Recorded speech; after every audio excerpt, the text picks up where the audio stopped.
begin with the webinar. And so welcome everyone. On behalf of the ICDR, I am Rafael Carmona. I work with ICDR Young and International, or Y&I, as you probably know about it. And I want to, first of all, thank you all for joining us today. And I want to thank also, of course, our panelists and the Moot Alumni Association for co-sponsoring this event. Special thanks also to Shashi Dholandas for leading the charge on this event, on this important topic. I want to also take just 1 minute to talk about ICDR Y&I. If you want to join us as a Y&I associate, you can go to ICDR Young and International. If you Google us, you will find us easily, and on our website, there are some forms to join. You'll also see all the past webinar recordings that we have available. But if you don't want to take the time to complete the form, you can also join our LinkedIn group. If you look for ICDR Y&I there, Young and International, you should look for in LinkedIn. You can join our group, and we're posting also all of our updates there. And with that, I don't want to take any more of your time, so I will give the floor to Shashi and Tess, our moderators for the day. Thank you. Thank you very much, Rafael, and thank you again to the ICDR and ICDR Y&I for hosting us today. Our thanks also to the Moot Alumni Association as organizer of this program. On behalf of the panel, we thank you all for your attendance here today. We hope that you are going to engage with us in questions. Please consider this a friendly dialogue among friends. And what you will see today is just that, an informal conversation about issues that matter to us and that matter to the community, and that we hope will at least add something to the dialogue on items and issues and other topics that are unfortunately not covered as much as they should be it in the arbitration community or otherwise. I'll say one thing about the Being in Arbitration series that we are planning as part of the ICDR Y&I and the MAA, in that the series is meant to focus on broad and narrow issues. So today we're having a bit of a more general panel, but our hope and expectation in the future is that we will have more narrowly focused panels on disparate communities, whatever those communities might be, and have topics pertaining to issues specific to those groups. So if you members in the audience have any thoughts on items or discussion points, please let us know. You can share that in the comments and Q&A section here, or email us afterwards, or find us on LinkedIn to share those thoughts with us. That being said, and given that we are in the midst of the moots, with Hong Kong having just finished up and Vienna coming on, we understand a lot of our audience members, just by the nature of this program and the sponsorship organizations, it's mostly young practitioners and mooties. And for that reason, we will of course gear our topics and our conversation towards younger practitioners, but also topics that we've all dealt with in our own individual lives and experiences as practitioners, in the hope that that resonates with you. And again, always feel free to raise a question or raise a topic should you have anything you want to add to the conversation. That being said, I'll introduce myself and leave it to my co-moderator, Tess, to introduce herself, and then again, our panelists to introduce themselves, giving words to power and the words that we identify ourselves with. So again, I'm Shashi Dholandas. I'm an arbitration and litigation associate in New York at the law firm of Bailey Duquette PC. I identify as South Asian, Indian American, male, and as far as other background, with regard to the moot, I participated for the first time in 2010 and 2011. So I'm a bit of a veteran. I've continued coaching since then, and have been able to find a wonderful family and group of individuals through the moot, a number of them who are here with us today on this panel. Tess? Thank you, Shashi. My name is Tess. I currently teach private international law at Radboud University Nijmegen. I am a transgender woman. I did the Vis Moot in 2015. As a male participant, it was in the year afterwards that I decided to transition from male to female. And in the summer of 2016, I started working at the Brouw Blackstone Westbrook at the arbitration department as a student assistant, where I also met Chris Nordham. Chris Nordham was at that time already very heavily involved in the firm's LGBT activities and policies. I was actually recruited through such a policy. And for the past 2 years, I've coached a team of the Radboud University Nijmegen team, and this year I'm also arbitrating in Vienna rounds. And I'm happy that I met Shashi through this program, because there are so many issues that I feel are left outside of the discussion, and I'm sure we'll get to that. But I think this is a good natural bridge to progress to Chris. Thanks, Shashi and Tess. It's an honor to be here. My name is Chris Noordam. I'm a lawyer at the Brouw Blackstone Westbrook, currently in M&A. But when I met Tess, I was still doing litigation work, including arbitration. And it's true, Tess actually helped a lot in getting the transgender policy in place at the firm. I'm active in the firm's network, but I'm also a board member at Forward, which is a Dutch LGBT network for legal professionals. And that connects around 36 law firms and other organizations currently. I'm very happy to be here. I'm gay, Dutch mostly. My ancestors come from all across Europe, but I was born and raised here in the Netherlands, and I use the pronouns he, him. Great. Chris Campbell, given that we have our pair of Chris's today, if you'd like to introduce yourself. Well, after those great introductions, I'll try to do my best to do in kind. So my name is Chris Campbell. I am Senior Litigation Counsel at Baker Hughes, do commercial litigation, international arbitration, and all sorts of things in that area around the globe. I participated in the Vis back in 2014. I work a lot with the Moot Alumni Association now. I'm pretty heavily involved with various topics and organizations around the world. And I also host a podcast called Tales of the Tribunal, where we talk and profile people that work around the world of international law and dispute resolution. I am a Black male from the United States. My pronouns are he, his, him. So look forward to having this conversation with you all today. Rekha, if you'd like to introduce yourself. Sure. Hi, everyone. Thanks, of course, to the ICDR Y&I and to the MAA. It's really a pleasure to be here with you. My name is Reika Rangachari. I am the Executive Director of the New York International Arbitration Center, or NIAC. I was formerly with the ICDR, so this is very close to my heart. In terms of labels, I am a South Asian female, Indian by origin, American by citizenship. I am a former Moody and as well a former coach. Thanks so much. Thank you. And Malta. Yeah, thanks very much, Shashi. Hi, I'm Malte Stubinger. I'm at the moment a litigation and trial senior associate with Latham & Watkins in Hamburg, Germany. I was a Moody eons ago. It was 2708, and then I coached multiple times after that. Yeah, I am primarily at the moment a gay married father. We have a almost 2-year-old little daughter that we adopted 2 years ago. And right now is very much a time of change for me, because last Friday I wrapped up with Latham after 5.5 years. And as of May, I will join the world of litigation finance with Dimino Recovery Services in Brussels. And I look very much forward to this discussion today. Thank you, Malte. Thank you, everyone, again for being here. And thank you again to our audience. Why don't we just dive into it? Given that we have a number of young practitioners and Moody's involved who are about to start their professional careers, Malte, what was important to you about your identity being expressed when you joined your law firm, given how important that topic is to you, and given how important being who you are is just as a matter of functioning existence? Great question. So actually, this is a bit of a time of reflection for me, right? I look back at almost 6 years of a Latham career.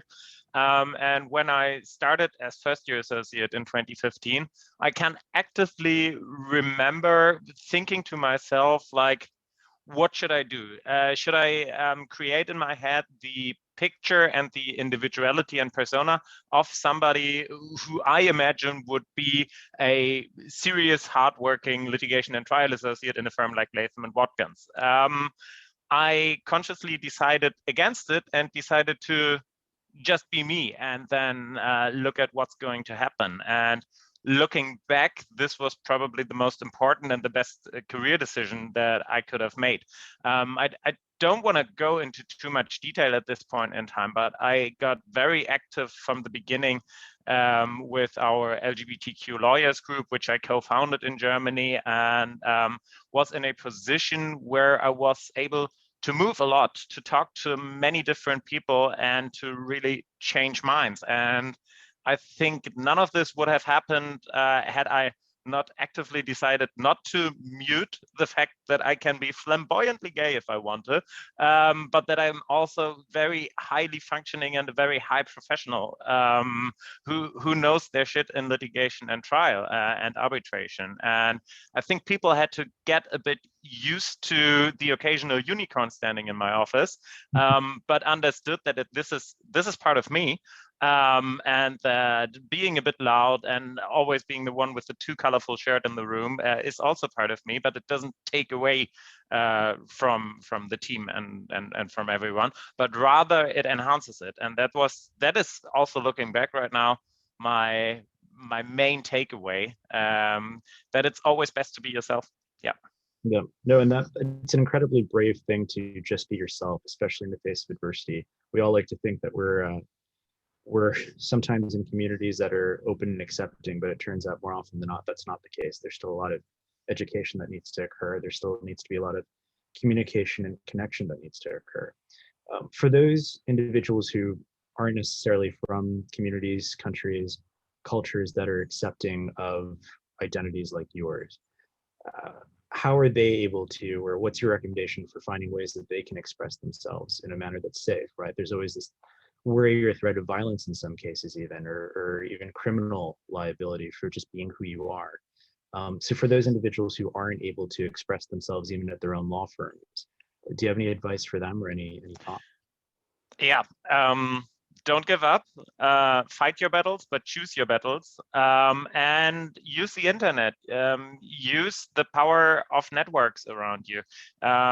You're never the only one in a specific situation, and the possibility to Zoom today, to connect with everyone around the globe, gives us as marginalized communities so much power, because we are able to exchange thoughts, because we are able to mobilize together, to do activities together. Even if nothing happens to the external, it is extremely valuable to know that even when you're struggling, and even if you're sitting in a jurisdiction where you might actually be prosecuted for speaking out loud who you are or what you think, it helps immensely, I think, to know that there's allies around you and that there's other people in a comparable situation around you that you can team up with and that you can strategize with. And plus, I do really believe it gets better, even though, of course, in some parts of the world, it's a back and forth. I think if we look at it on a global scale, the world is slowly becoming more equal, so let's not give up. Yeah. Chris and Tess, as far as your involvement with Forward and the building of networks there for members of the LGBT community, could you tell us a little bit more about what brought about Forward, what your involvement has been so far, and what the hopes and expectations and wants and desires of the program are? I think that the introduction is most appropriately left to Chris, given his current position. Absolutely. Thanks, Tess. Thanks, Shashi, for the question. And I think I'll echo Malte here in that the main advantage of having a network like Forward is that it's proof that you are not alone. Proof that there are individuals like you, professionals, that they're doing well in a corporate environment while being themselves. And it allows you to connect with them, to exchange your ideas, your experience. And often I find that we face a lot of similar challenges, not only within the LGBT community, but in fact, for every diversity group that you can imagine. You are not part of the majority, and that comes with its problems. At the same time, what we can do, because the network is a formal thing, it's an entity, it's a foundation in the Netherlands, and it does have its own sort of qualifications. So it can advocate on behalf of the group on a more professional playing field than when you have one individual against an organization, for example. So what we try to do, we formulate best practices, and we share these with not only the members of the network, but also other law firms are freely available on the website. We have sessions with HR professionals at legal organizations, and we strive to improve across the board to make everyone's life better. But for me personally, just knowing that you're not alone and that there are people that you can reach out to, that's what makes a network like Forward so valuable. And if I can add to that, what was particularly important for me when I was starting with my career is getting to know others through the network, and knowing that there was a place where you can discuss certain type of issues that you wouldn't discuss with other colleagues, because you feel like either they wouldn't understand or it may be too sensitive. But Forward provides an appropriate venue for that. And well, what I was thinking about, Chris, is that at a certain point we had this event. I think it was kind of brainstorming event, but what struck me was that it did not only raise LGBT issues, but other types of issues as well. I vividly remember one lawyer explaining his position on cultural diversity and how it could be improved within his firm.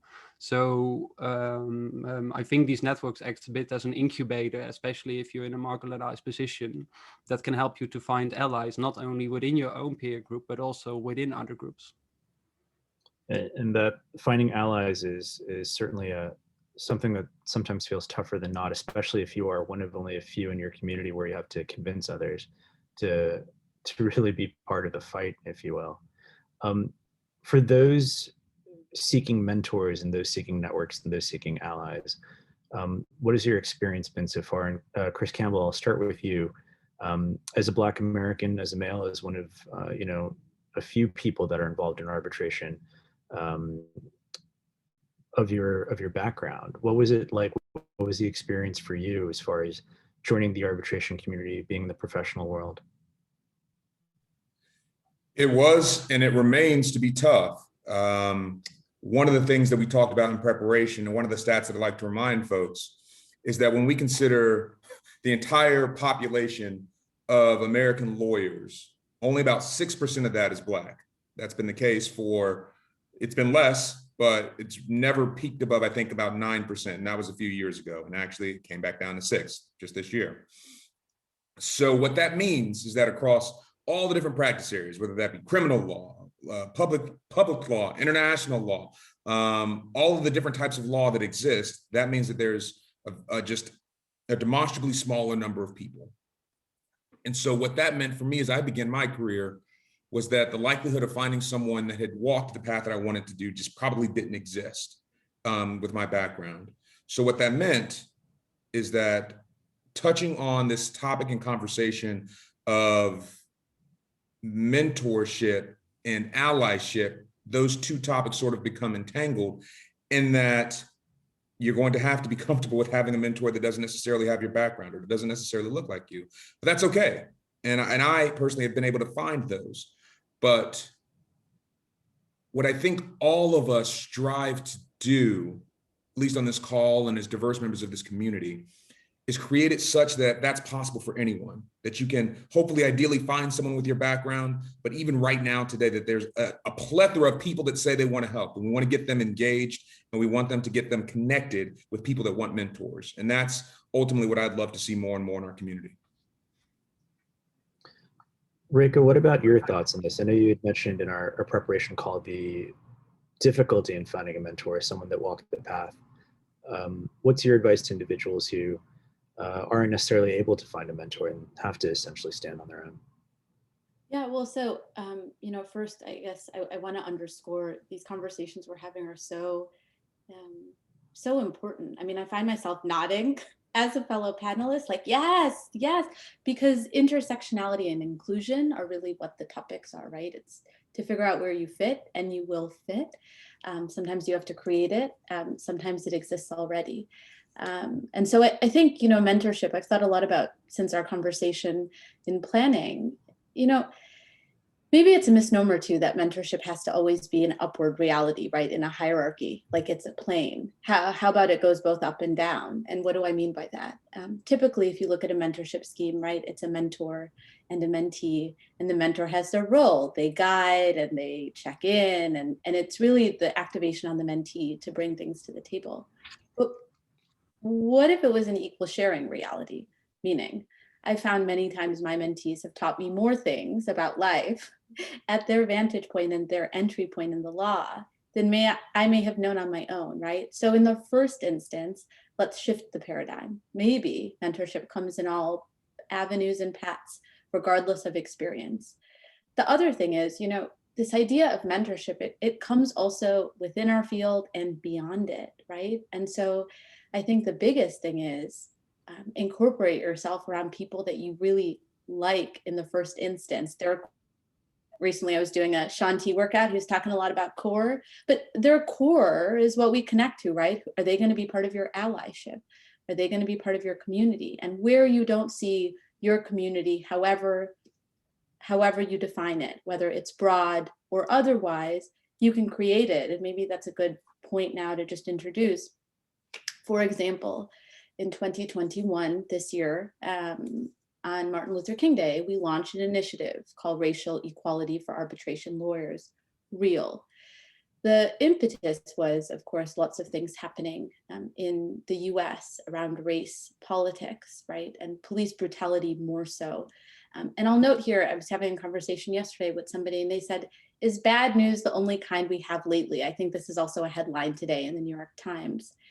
It's not, right? And it's not also looking to figure out how race fits into everything, but where race is an impact, race is even a motive for the acts against humanity. And it's still under question, right? Not every example fits into this rubric.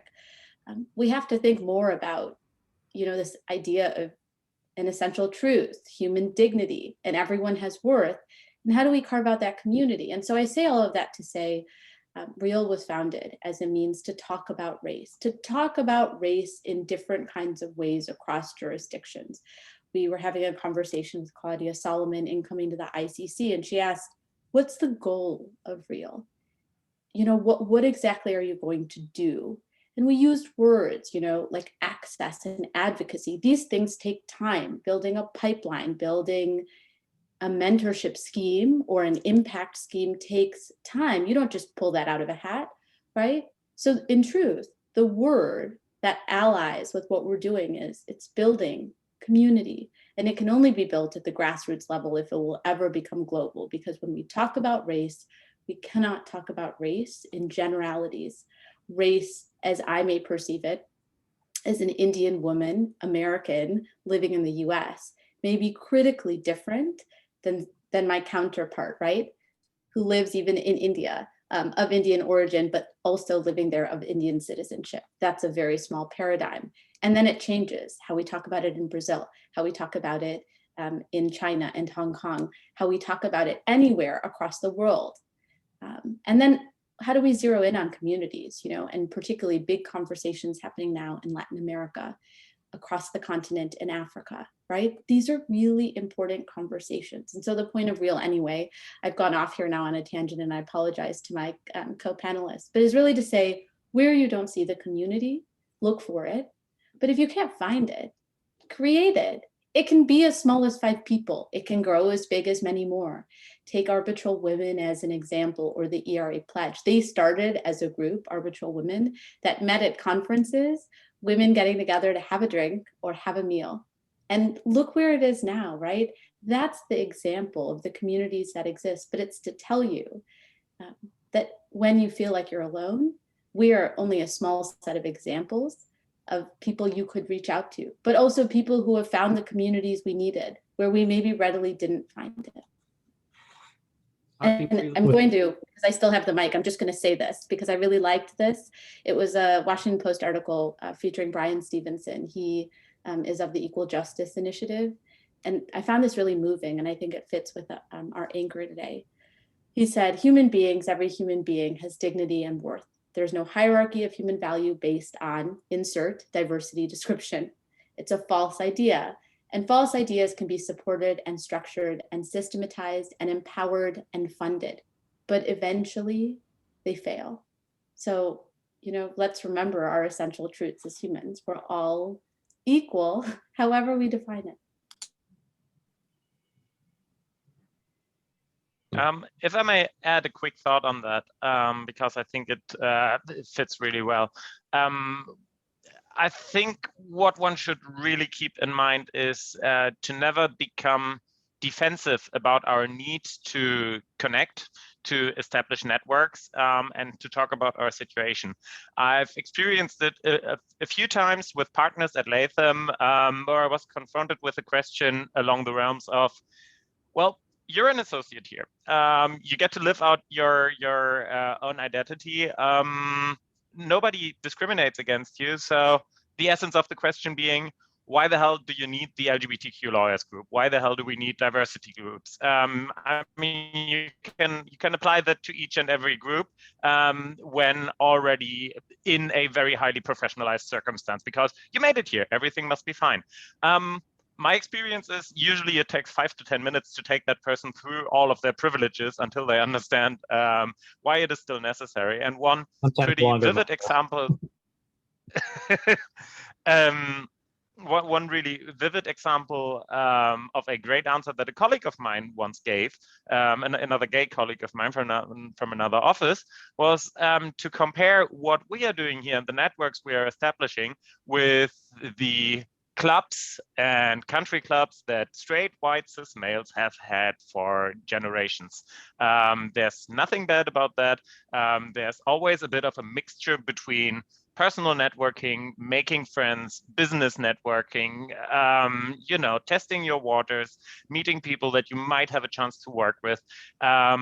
I think some people have some reluctance to use that to the full and again, become a bit defensive about why we need that. And I honestly believe there's no need to apologize and there's no need to defend this, because we are still lacking behind on so many levels behind those people who have had the privilege of being the majority for centuries. So yeah, don't let anyone tell you otherwise. Given the comments of both Rekha and Malte, I was wondering, Chris, with how many people did you start within the firm with the LGBT network when you started? How large is the group now?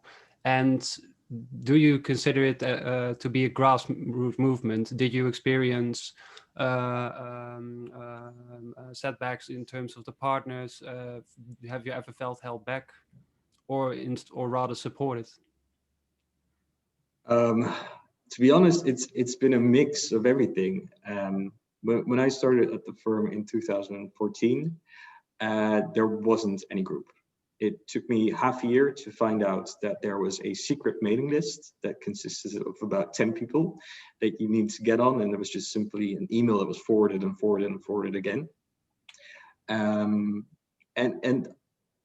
I have to say, honestly, when I started the firm, I started as completely out. It came up during my interview. I was hired anyway. I didn't think there was any problem to begin with.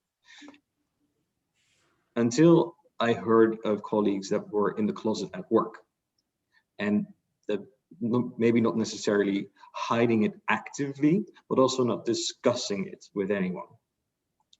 And that bothered me, because I know how much energy that costs to change yourself in appearance, how you act, how you interact, to fit into an ideal picture that you think would work best in a corporate environment. And that's wasted talent. That's wasted energy. That energy could be put to way better use. So that's slowly when I started to get involved in the network and, well, setting up the network. We haven't had a lot of push back along the road, more misunderstandings. The question that Malte phrased, like, why is this necessary? Is there a problem? Of course, I've had that. I've had to battle with that. And other than working through each other's privileges, what I found also works is highlight the commercial sense that it makes, because diversity and inclusion is also connected to what they call the war on talent. Each and every law firm is looking for the best talent, and they're all fishing in the same quite small pond.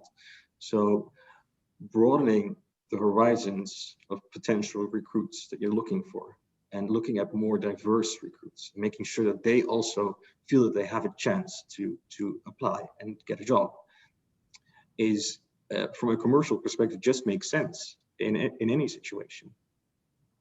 And as to how large the group is now, I don't know. We stopped counting. I think most of the firm is in it by now. One further question in relation to that: are you counting the allies amongst those people? Yes, absolutely, absolutely. Chris Campbell, you had the experience of being a Black American lawyer here who left the United States, and I want you to talk about why you left the United States, but also, after having left, you moved to China, where you were all the more able to be identified as a Black man, sticking out, right? Chris Nordham was talking about individuals who are in the closet who feel this need to essentially hide their true selves. When you aren't able to hide your true self, what is that experience for you? Yeah, I gotta say, first day of orientation at Tsinghua, it's not like I can kind of blend in, go to the back of the the crowd and say, oh yeah, I'm just like everyone else here. Being a good bit taller and very clearly not Chinese. But in some ways, Shashi, it was what I've been doing my whole life though, right? I'm a large Black guy in the state of South Carolina. The expectation is that you learn how to throw a ball or be really good at a sport, and go to kind of matriculate, and maybe you make an okay life for yourself. And learning how to code switch, how you behave around one group of people versus how you behave against another one, and how you speak even. I mean, the accent that I'm speaking with right now is not my usual accent. You catch me out in these streets, I might talk a little different, but it is what it is. I think that the way that, and I don't want to get too much on a tangent on this, I think the way that you must go about it is you have to do what's best for your longevity and for your survival. I think that's what it comes up to. And that requires different things, different circumstances. But and I guess that kind of dovetails nicely to your question. Why did I leave the United States?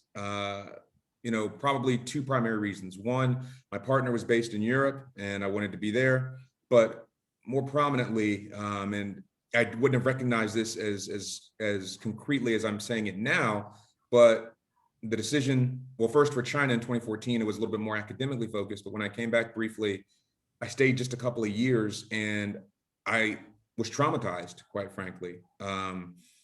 You see on the news day in and day out, stories of people that look like you, that have your background, that could have been you if it were a different day or someone had a different temperament towards you. And that was something that I could not bear. I had nightmares, and I could not ask my partner to come start a family in a place where our children and our family will be Black. And even if the reality is that statistically, nothing is likely to happen, I wouldn't inflict that trauma on anyone. So that was a large factor in the reason why I decided to come to Europe, which has its own issues, right? But I don't worry walking down the street if I get into an altercation that someone is going to shoot me or the police are going to just arrest me for no reason and I might lose my life on any given day. And I think that for me, I could not put a price on that sort of peace of mind. And it breaks my heart to say that because I do love the United States and I do love South Carolina. But there has to be a reckoning with that sort of thing. And I think perhaps what some of the other panelists might speak about is, this is a very tangible example, right? Someone can look at me and clearly Black, you can't hide that. You have to do what's best for you and you have to pick that battle and make those choices that are going to protect you and yourself. If I can add to that, Chris, I can relate to that experience in the sense that I'm a trans woman. I'm 1 meters 90 tall. Chris is quite a bit smaller than me. If we were standing next together, next to each other on the podium, it's noticeable. But I also, for example, can't hide my voice, which is now in the Vis Moot a bit of a problem. Sometimes I get arbitrated, misunderstood. I can live with that up to a certain point. That's more of my issue, but still, I cannot hide it. So I tend to get confronted with it more, and I tend to ignore it because I usually don't want to pick that fight. But that doesn't mean that you have to be silent about it. Well, that's right. And I guess, piggybacking on, I think some of the comments that you made and what Chris mentioned as well, is that frankly, when you take basically the inverse of what it is when you're asking someone to be anything other than themselves, is you're asking them to be dishonest with you. You're asking them to suppress who they are, to not play to their natural abilities, to use those things to strengthen their team. What you're asking them is to be an actor, to act how you want them to behave in that circumstance. And that will be anything but optimal. And I think that is the standard that we are trending towards, but understanding, as was mentioned at the beginning and the outset, that some parts of the world that's still illegal, and you have to be mindful of that. I wanted to add to, as we talk about these different definitions that we each bring to the table, how we define it, right? It's also that reality. It's a confluence of the different adjectives. It's not one alone, whether it's perceptible or imperceptible, right? Like, for example, in launching Reel, it's been really interesting because everyone keeps saying, oh, you're talking about your Indianness. And I keep laughing, going, wait, okay, I mean, yes, that's race, but what about all the other things I do? I'm an advocate, I'm a mentor, I'm a civic leader, I'm a professor, I'm a coach. Like, what about those definitions, right? Why am I only this now? And I don't only want to be that, I want to be that plus. And it gets to me, a broader definition. When we talk about it, let's remember that wholesome reality, right? And I go back here to Chris's comment about survival and Malte's about choosing your battles, right? Not every battle is one we decide to go in guns blazing, because it's not worth it, right? It's not worth it to have that argument, because the question becomes, what are we really changing? Is there a better way to do it to reach a larger audience if there was some infraction, right? And for me, frankly, it goes back to, and I say this a lot, it goes back to this notion of when we were kids and we were in the sandbox and we were playing, right?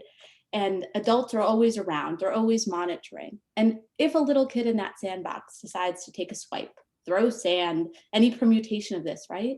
An adult is quick to get involved after, assessing the situation to figure out why, how long has it been going on? Why is that any different in our workplace? When somebody acts badly, there are a whole set of tools we can use to diffuse, but also deal with it head on. And it doesn't all have to be defensiveness or anger. There are positive ways to bring change, but change has to come. The sandbox is no different than the workplace, although sometimes we forget the really basic tools we learned as kiddos in the sandbox. And so oh, sorry, go on. I didn't mean to. So that always comes back to me and I chuckle because it starts as simplistically as that. Yeah, and Reika, you mentioned tools, but one of the tools that is both used for discrimination and violence as well as for promotion of these ideals that we're holding is language. And there's always this difficulty of addressing these topics because there isn't necessarily a shared language, or people are afraid of what language they're using. They're afraid that terms have changed day to day. And sometimes, people just don't care what language they're using, which causes its own problems. How do we find a shared language, if there is the ability to find a shared language, in order to discuss these issues so we can have these conversations on a broader scale rather than just with individuals like we have here who are dedicated to this in some way, shape, or form? Language is at the core of all of us, right? We are advocates. These are our tools. And I'm always perturbed when I hear people using, we have adversaries every single day when we show up and we decide to have a proceeding, right? You all are doing this as Moody's every day, and yet there's a cordiality even in virtual. How do we maintain that, right? It goes back to, and I'm reminded, in our chat, we talked about this very briefly, but, in the few instances on a certain sort of blog chat site, when race came up, it became really provocative and then defensive, and everyone sort of got into factions and it got not civil. We had to be reminded to be civil to one another. On the internet, we're lawyers. I was just, in some ways it was humorous because it was like, this is what we do. We couldn't figure out the words to use to talk to somebody directly, but still with respect. And we haven't figured it out with race, right? For example, but that's not the limiting reality. It's many definitions. Part of it is because, right, when somebody wants to talk about race, they are worried that in some way they could say something wrong and then be labeled a racist. That's tough too, right? And I appreciate that as I talk to allies. And so we have to figure out the nomenclature. We have to figure out what the new box of diction is that's appropriate, but it's not necessarily an appropriation across all jurisdictions. And we have to have that cultural normativity to say, okay, now I'm in insert jurisdiction and this is how they talk about whatever it is versus elsewhere. And so Real is not the only one that's doing this. So in no way do I mean to tout Real, it's also new. So we are crowdsourcing topics to figure out how best to do it from other groups that have done it well, like Ford. But it's that idea of you have to figure out how to talk about it. And you have to do that at a smaller level to figure out also what's really viscerally hurtful before you can go larger and map it. And so on some level, I say this just to say we don't know, and that's okay to admit we don't know, but we have an advisory council, and that advisory council, an academic council really, they are going to look at the intersection between critical race theory and international law. What's our language issue? How do we fix it? And let's figure it out, because it's not just obvious. But I know lots of people have other comments and perceptions. Yeah, I do want to raise one question that we received from the audience regarding age issues, about how important age is to entry level lawyers. There's also issues of age discrimination that we haven't touched on. There's so many areas of discrimination that we haven't touched on. Is age a barrier? What are our thoughts on that? As technically for a lawyer in the United States, I joined law school when I was about 25, and I graduated when I was about 27, 28. I had colleagues in law school that were 50 and 60 that had essentially had an entire career, decided that they wanted to do something else, shifted gears, and now they're acting as successful lawyers. That's not to say that they don't face their own issues with discrimination. You've got the summer associate programs in the United States and elsewhere that are geared into young 1L attorneys at different law schools. There's the hope that that changes to the extent that there are individuals who have the capabilities to practice law, and of course you do. But what about those issues of age discrimination? Does anyone have any thoughts on that? Yeah, I'm happy to speak on that. I think that's actually more of an issue of marketing, to be honest. I think that, your age and your experience, presumably doing another career, can actually come into your advantage in law school. One of the problems, if you go straight through from undergrad to law school, is that, when you start talking about contracts or having appeared in court or dealing with legal issues, you probably haven't dealt with much of that yet. But if you've worked a career, you might have, or especially if you've done any sort of corporate work outside of the legal world. In particular, I think the question for law firms and myself as an in-house counsel is, what value do you add? If you can come into the conversation and say, look, I worked this whole other career, I have this experience, I'm doing well in law school, I created X adjacent legal thing that's relevant to the community or our practice. Look, they don't care how old you are if you're able to, affect their bottom line in a positive way. I think I understand that perception that everyone wants the youngest, newest, sleekest people with hair to come in and join their teams. But I think, it's all about packaging it. And as an advocate, that's your kind of first client yourself, is marketing and pushing yourself. Yeah. I would like to add on that from my experience, unfortunately, it's not that positive, at least in the big international law firms that are active in Germany. I have seen that age is a kind of conscious blind spot on diversity issues when law firms are handling it. frankly, because the system is really set out to have the junior associates as the youngest guys and girls on the board, and as the partners being the ones with the white hair or the bald spots. And nobody openly discusses this. And I don't want to say that Latham discriminates. They're trying to do their best to circumvent doing anything illegal. However, there is a certain rationale behind that of this age pyramid, and it's always usually clouded in terms like, well, does this person fit into the class and into our structure? And what this is actually saying is, this is somebody who's 40 plus. And they will certainly have amazing grades and be eligible usually for an interview based on the whole CV. But being 10 years older than the rest of the first years would certainly be a struggle to being interviewed, I think, in Germany, unfortunately. No. Moving to a slightly different topic, Malte, you talked about your experience at Latham and Watkins and essentially creating this allies group while you were there. Given the multitude of offices that a firm like Latham and Watkins operates in, in some jurisdictions, your identity is very much criminal. How did you deal with still creating a network while you were dealing with colleagues in jurisdictions that have those issues? That's been a bit of a tough one from the beginning, to be honest, because there were two primary diversity bodies that I was active in. For one, our LGBTQ lawyers group, which I co-launched in Germany. And then we had a grassroots associate movement that came from New York. It's called MPEC, and it's a terrible abbreviation for terms I can't remember even right now. But it's about the broader spectrum of diversity. It's about really everything that defines diversity, and it's grassroots driven. And with especially that letter initiative, we usually try to really think outside the box, because management didn't even give us any directions as to where this should or could go.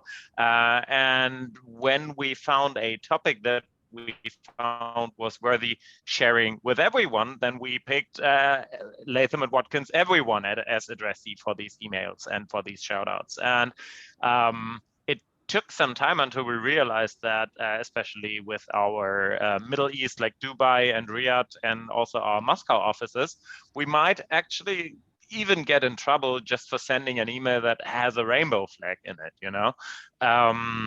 So what we did was we became more careful a bit, so as to make sure we don't break any local laws. But we also tried to, how do I put this? Point people to channels how to connect with us if they are sitting in one of these offices and would actually like to have an active discussion. So when we got together for an LGBTQ lawyers group retreat in London with all the people who were active in the group in Europe, we sent that invite out to the Moscow office as well, knowing that nobody's active in the group. But we thought if we direct this to all attorneys, unfortunately, diversity groups at Latham are a bit divided between attorneys and staff, how ridiculous that is, but I could talk about that for another hour. But we shut that out to everyone, just hoping that maybe somebody might be interested and read this. But we were really careful about how we phrase this, so nobody feels like we're overstepping, especially when you shoot such an email into a culture where even the appearance of being an ally might be something that you perceive as detrimental to your own standing. So yeah, I think short answer is we took tiny steps and we're really cautious as to what directed to. Given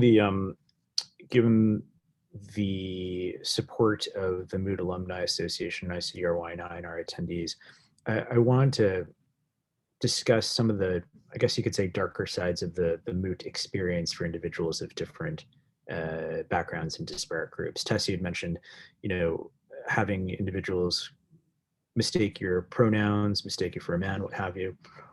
One of the things that I deal with as a coach is even talking to my students about what their experiences might be like as a woman dealing with arbitrators at the Moot, as being someone who is of a black or brown face at the Moot. Again, with arbitrators of different jurisdictions who may not necessarily be as friendly to those types of faces and to those backgrounds, or of a certain generation where they just don't care. Just by example, you know, I had one instance where two of my female team members, Moody's, when I was coaching, were being absolutely berated by an arbitrator in the midst of a round. And then after that, the arbitrator came up and asked one of them out on a date at the Moot, right? Completely inappropriate. So, you know, preparing your students for that type of experience, and that, you know, it's not to say that that is the experience across the board for everyone. The wonderful part about the Moot, and the reason we all come back to it or have come back to it, is because of all the wonderful experiences and meeting people from different cultures and backgrounds and what have you. But Reika, why don't we start with you? As a woman, your experience at the Moot, what was that like? Did you have any negative experiences that you'd like to share, or anything that you'd like to discuss? You know, I personally didn't per se, but I will say, you know, in listening, there are also different cultural norms that you realize, right, in dress and other things. And I remember going into a round as a Moody, and we were very sort of like buttoned up and whatever, and we go in, and it was a panel, and we were against this team, and you know, as a joke, I would say pieces of their outfits were missing, you know, or they were too tight. And so the tribunal actually never looked at us. They were a very attractive team. And we were just like, all right, well, we're just going to talk to ourselves because we've lost this round. Like, we know it because we're not even being looked at. And that's one sign of respect, right?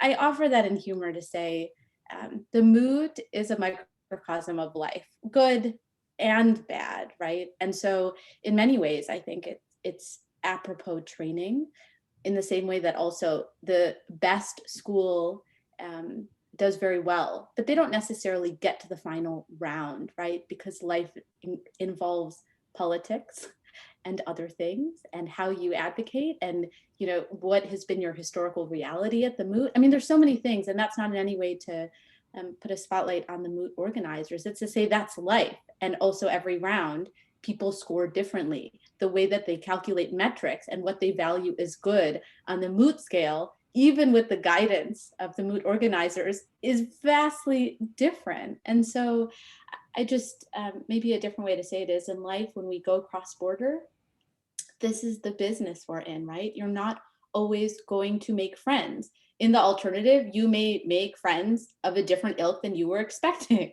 And how do you deal with that, with the class and the composure that you're learning to be as an advocate? Because in truth, when you go into your proceedings, things are not always going to go the way you expect them to either. And your ability to maintain that cool and deal with it, I think, is what you're learning now. And maybe that's an unnecessary positive slant, but it's important to learn those skills, right? Because they'll come back. But I'll cede the floor. No, I was going to say, you know, we had this conversation about battles. If I can add something to that, Shashi, because when it comes to the team, I rather prefer to say, if it's an arbitration, if it happens during one of those sessions, smile, wait until they've graded you. We go outside, and then we complain. But do talk about it. If something bothers you, if something bugs you, if you feel that you've been addressed inappropriately by an arbitrator, also don't be afraid to speak out and discuss it with your coach. And if it's sufficiently serious, discuss it with the Moot organization. Don't try to hide those kind of issues. What I was thinking about in terms of misunderstandings during the Vis Moot happened. One of them happened during a pre-Moot. Was a coach from a team from Saudi Arabia, and I really liked her. She was a genuinely kind woman, and she, at a certain point, we had a discussion. And she said, "Oh, sweetie, you should come to Saudi Arabia sometime. You should come to Saudi Arabia sometime." And I was like, "You understand that I am transgender, right? You understand that I don't dare even going there because of what might happen to me."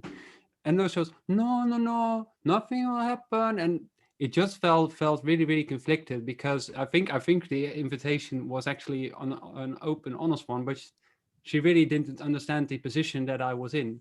And at that point, I just said, okay, we'll just see what happens. And we never got back to it.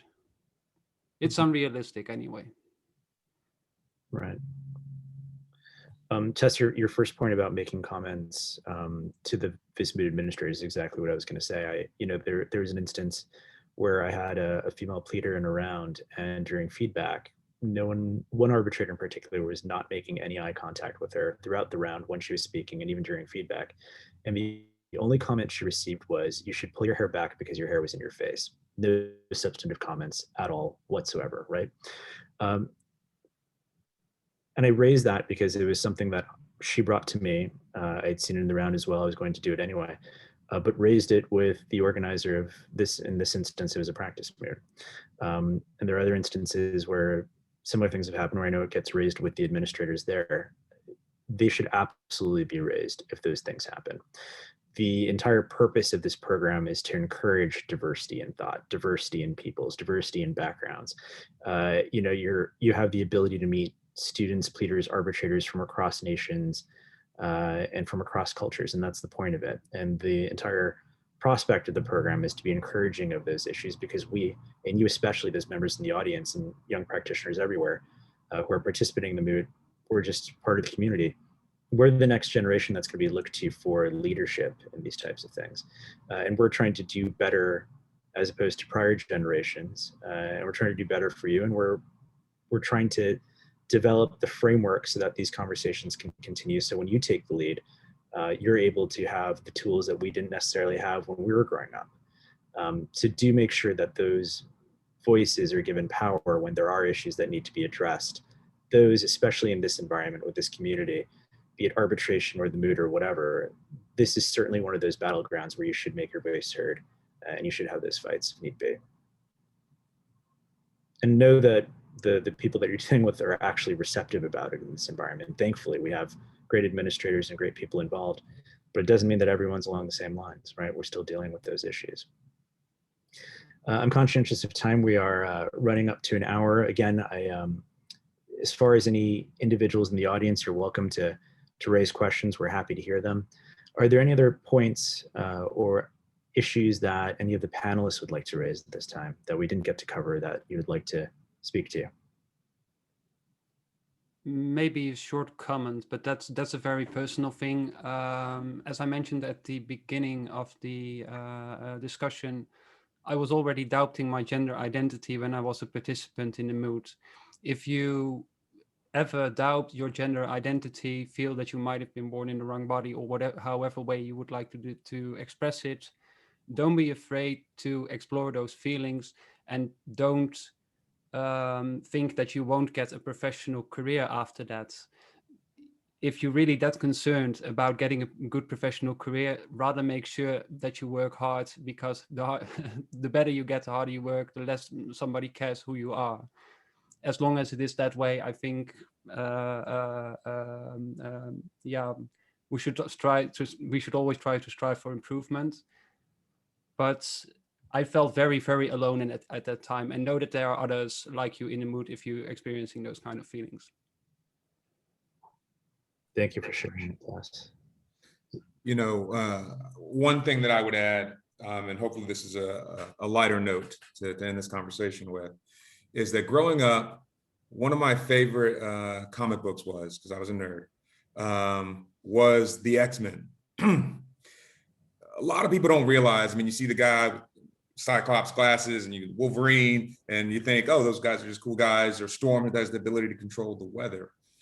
One of the things that was awesome about the X-Men, and it's a really subtle sort of point, is that it was modeled a lot after the American Civil Rights Movement and the LGBT struggle in the United States.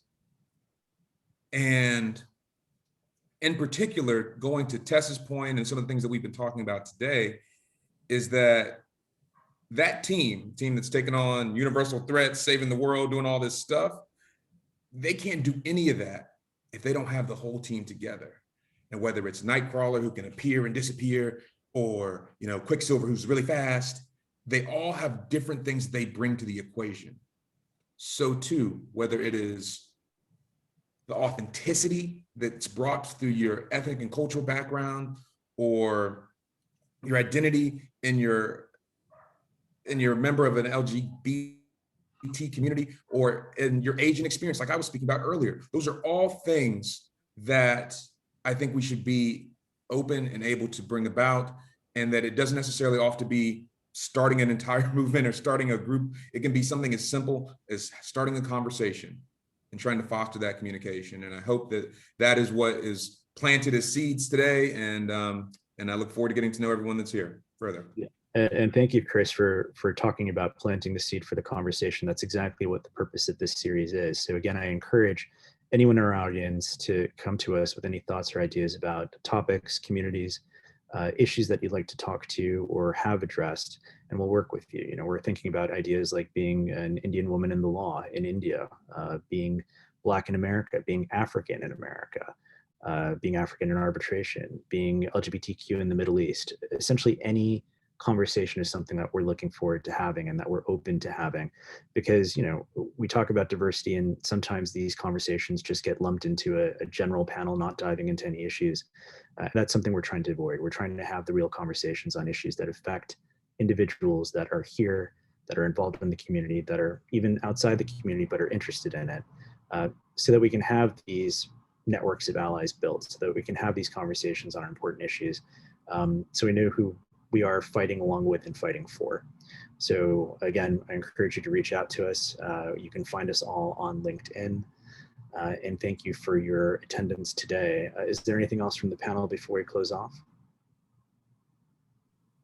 I would like to add a thought that didn't really match in so far, or I didn't get to raise. I think whatever marginalized community you belong to, you need to be, it helps to make yourself aware that every situation, every meeting that you have with another professional is a potential stage, is a situation where you present yourself with your features that make you individual, and you get to a certain degree choose what part of a conversation to open, whether you think that's appropriate at this point of time or not. And every situation and every discussion can be a potential ally maker. And it is important to read the room, to read the person you are talking to, and to also know what you bring yourself to the table. And that, of course, requires a lot of confidence, but if you're not there yet, you will get there, and their networks and everything help. And in the end of the day, everything that makes out like how we present ourselves in business, how we look like, how we speak like, everybody, also the white cis straight males, make that up. They're not born that way. As RuPaul says, we're all born naked and the rest is drag, and that is very true also in business. So try to imagine everyone showing off to some degree, of course, something that they choose to present. And I think that can help maybe get to the bottom of people and reach them to a certain degree. Absolutely. We have one question from the audience that I do want to raise before we close off, and I'll read it out in its entirety. Thank you to all panelists for their honesty and transparency and for addressing important issues regarding intersectionalities and diversity in arbitration. One of the intersectionalities that I wish to address is also the geographic element. I identify as a Black female from the Caribbean. I've studied internationally and won several moots. What tips do you have for practitioners from the developing world with additional intersectionalities forging a career in international arbitration?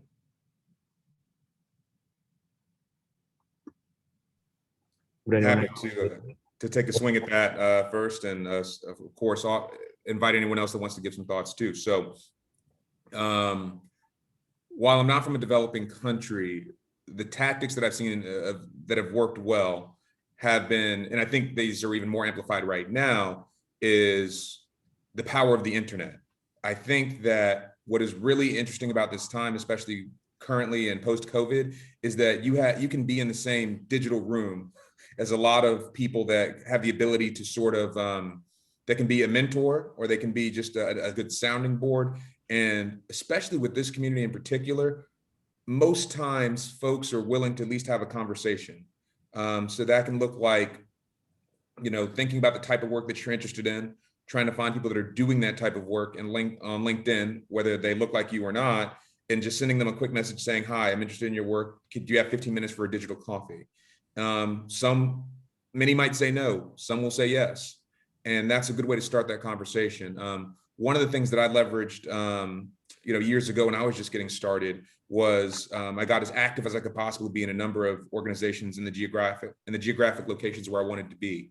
So they mostly have young organizations or groups where you can take on a project or do a short writing assignment, anything like that. Will start to get people familiar with your name. I'm always pushing young OG Mid. I think that is one of the most underutilized platforms by people that want to break into the field. Literally, there are conversations going on every week. You don't even have to say something like groundbreaking. Just, read the comments that are going on there. Once you learn how to participate in the conversation, share, and just start participating there, and people will get familiar with you. And you might find that you start interfacing with people that can hire you or can help you in your career. I mean, I think that that's a great place. So bringing it all the way back around, get active in the industry organizations, especially the young ones. I immediately, if you're not on it right now, go sign up for Young OG Mid right after this ends. Since you're involved with the Moot, do the Moot Alumni Association and all those types of things, and just reach out. But maybe it's a good time to push the MAA, right? I mean, we have the graces of Sherlyn on also. Join the MAA if you love what you're doing here. Be part of the voice if you see things that you don't like, that you can be the leader in the future. But I wanted to underscore the power of the internet. I mean, good Lord, we're all probably going to beam into lots of different places soon. But notwithstanding, right, there is a gentility and a craft to the emailing. And it's always interesting. And that's something I think you all know. But, the cadence between the emails that literally the person has listed their whole life's journey as a student. And it's 8 paragraphs. Just be truthful with yourself. Nobody wants to read that. That's not because your journey isn't valid. It's because it's too long. And we are going through things quick, right? Make it easy for people to respond. Do your due diligence. These are things we say all the time, but it's amazing how people, from something as baseline as best you can understand if gender is involved, and as Tess has even pointed out, figure out who they identify as. So you can put that if you tee it up with a Mr., Ms., whatever, right? That's baseline. But beyond that, make it easy for people to help you. People want generally to help, but where they feel they can is if it's going to be too big of a lift, you're asking for the world and they don't even know you. You want them to give you references and they don't know your work. I mean, those are things that are too tough, right? It starts out also by having a coffee without an ask. The biggest ask is the coffee, right? You build the relationship that way, and people are willing to join you for a coffee. Some of the people that you respect, whose names you're citing in the different treatises you're referencing, those people may even just have a moment, 15 minutes, quick coffee. That's a starting point. It's the simple things that get you then when you're in a position where you need to ask a favor, you actually can ask it, right? So it's amazing how many people are sitting down and having coffees and doing it. But I can't underscore enough what Chris said too. It's about your network, and your network is about being thoughtful about the groups you pick. Time and time again, I also see resumes where everyone, they list out every single organization they're a part of. And I'm like, there's no way you go to all of these things and do something thoughtful in each of them. There's just no way. So it's not helpful. Can you streamline this? Can we shortlist it? What do you really do? Who are you? And appreciate that the shortlist is what people value, because time is a commodity that we can't get back, particularly in pandemic. So be honest with what you're putting out there, because we actually are reading it. We want to help as the baseline, just like you're going to want to help the next spate of folks coming through. Beautifully stated, Reika. Thank you for that. Thank you again to the ICDR Y&I and to the Moot Alumni Association. Thank you especially to my panelists today. Tess and I are thankful for your participation. It's something that she and I have been discussing for a while, and how to get this started and how to kick this off. And we couldn't have thought and had a better panel or group of people to do it with. You are absolutely all fantastic. And thank you for the bravery and for your candidness in sharing your stories and your experiences. I see Rekha has rejoined us. I trust he may have some closing comments for the ICDR. Thank you again to our audience members. Again, feel free to find us on LinkedIn or by any other means. We're all accessible, we're all available. And to what Reika and Chris said in their closings, we're here to help, we want to help, and that's part of the beauty of this community. Thank you. Thank you very much, Shashi. And I just want to close the webinar. Thank you, everyone, once again, to the panelists, the attendees. This has been a really great conversation, and I am very thankful that we've had this event. I really look forward to the next events on this series. And with that, I think we can close the webinar. And I reiterate, I join my, the panelists saying that if you need anything, of course, we're open, happy to assist. So please reach out with anything. With that, thank you all very much and have a great day. Bye, everyone. Thank you, Rekha.